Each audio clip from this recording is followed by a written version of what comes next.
So we gonna talk about vaginas.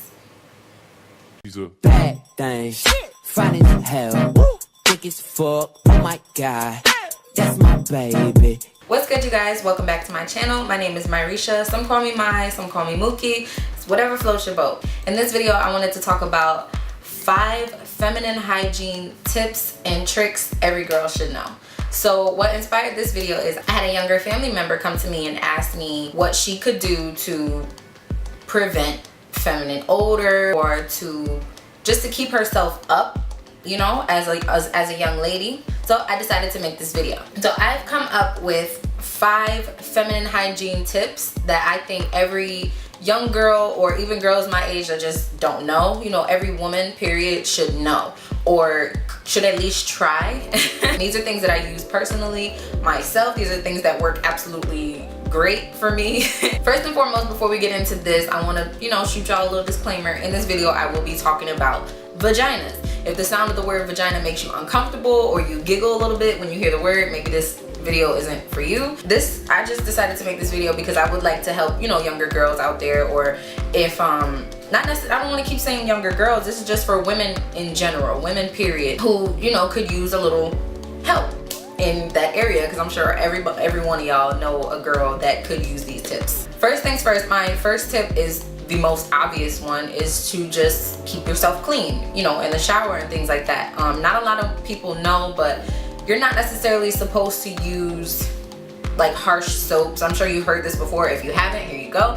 You're not supposed to use like strong or harsh smelling soaps and body washes and cleansers in your private area. It's just not made for that, you know what I mean? They do have special cleansers, and like the one I'm about to show you, it, you know, just for your lady parts. My brand of choice, and not necessarily the brand, but just the type of feminine wash that I use, I always pick up Summer's Eve. My mom used this, my cousins use this, you know, so a lot of women in my family have used it. Make sure that you're cleaning the outside, of course, but you don't necessarily need to like get all up in there inside, you know what I mean? You don't got to do all of that. That your body does that by itself, you know what I mean? The vagina is they call it what, like a self-cleaning oven, you know what I mean? That's what your discharge is for and all of that. It is really, really important to make sure that the outside stays clean and dry, you know what I mean? But the inside does its own thing. So when you are cleaning the outside in the shower and things like that, I suggest using Summer's Eve. So the one I have is, it looks like this.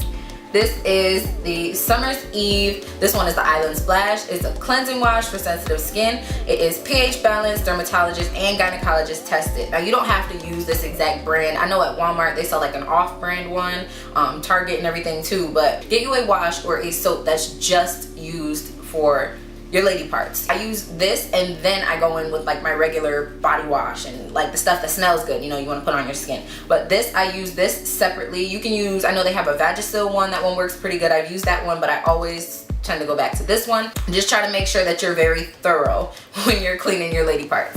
So this brings me into thing number 2. Now I don't know about y'all, but me as a lady, I know I sweat more than I should. It changed since I had my baby. Like pregnancy changed me like crazy.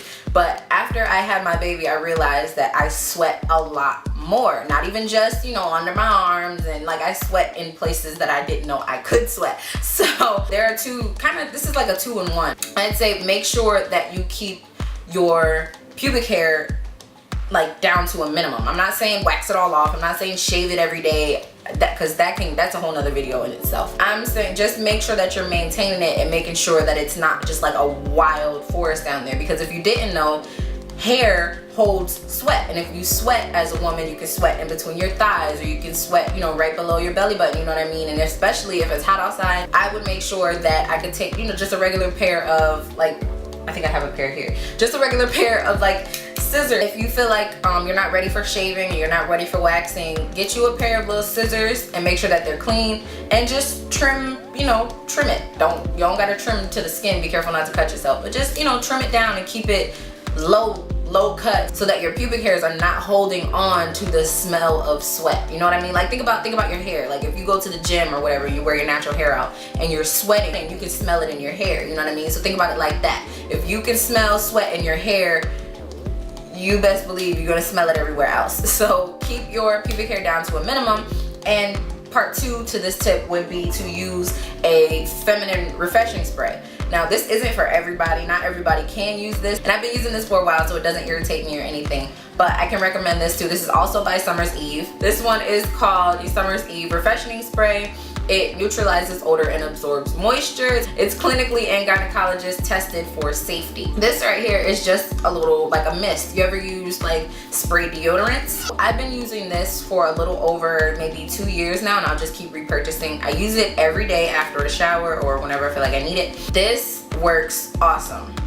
It smells good. This one has a slight fragrance to it, but like I said, this one doesn't irritate my skin. It doesn't make me uncomfortable. This particular one is made with baking soda and cornstarch, so you know those things kind of absorb like moisture. This is to keep you dry and keep you fresh in a sense.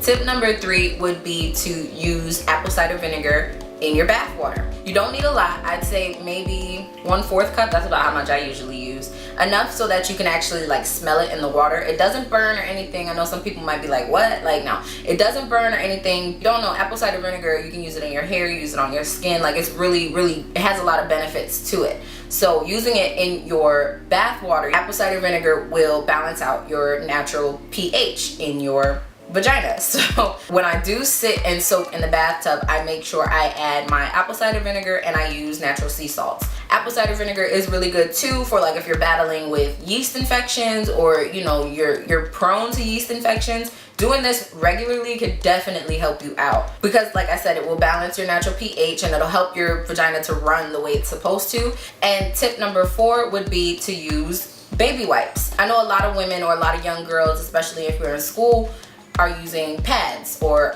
sanitary napkins or what they're called to some people. I haven't used pads in, I don't know, some years. I got my period, well this is a little TMI, I got my period around 12 years old. So like a couple months after that, I asked my mom to use tampons and she, you know, we talked about it. I wasn't sexually active. People have a lot of misconceptions about actually using tampons. They feel like, oh, if you're a virgin and you use a tampon, you lose your virginity. That's not how it works. No, no, like where did that even come from? Tampon is nowhere near the size of what a penis would be. Jesus Christ. Besides the point, tampons are just a lot more convenient to me. I would wear pads, but I wasn't comfortable in them. You know what I mean? My skin would be irritated from sitting in moisture all day long, you know what I mean? And I would, you know, I was changing them regularly, but it always made me really uncomfortable. I couldn't cough, I couldn't sneeze. If you're a girl and you know what I'm talking about, if you wear pads, you know what I'm talking about. Listen, pads were not for me. So at around the age like 13, 14, I was wearing tampons. They just worked the best for me. I've never had toxic shock syndrome. My mom taught me very, very well. My mom, see, that's another reason why I wanted to make this video, because not a lot of young girls have their mother or an auntie or a cousin or an older woman period to actually explain to them and try to help them out in situations like this. You know what I mean? Like, especially when you're first getting your period, there are a lot of things that you should know, a lot of things that you need to know that aren't, you know, necessarily common sense. Anyway, I began using tampons, but I know a lot of women or a lot of young girls still wear pads. So in school, even though I was wearing tampons, I would wear panty liners. And sometimes, you know, you have a little leaks or whatever. Bring baby wipes with you. You can pack them in your book bag. You can put them in your purse for work. Like, use baby wipes, because sometimes using toilet paper, it doesn't get it all. You know what I mean? And if it sits for too long, it can definitely leave a smell. So using baby wipes to clean up after yourself, especially, this is like essential for if you're wearing pads. 9 times out of 10, they're really, really gentle because they're made for babies. They do have some baby wipes, or well, they're not called baby wipes, but they do have feminine wipes dedicated to, you know, women, but they tend to be more expensive for some reason. You can get baby wipes for cheap at a drugstore or like Walmart, anywhere. They work really, really well. Just for cleaning up and getting rid of any excess mess, eliminates the risk of you having a smell from something sitting on you for too long. You know what I mean? And tip number 5, my last and final tip, is to, I don't know if, well, in this generation, young girls is losing their virginity sooner and sooner. If you are sexually active, just make sure that you're cleaning up after sex. You know what I mean? Like, make sure that you're wiping yourself off or cleaning up after yourself after sex. Make sure that you do go to the bathroom and go pee.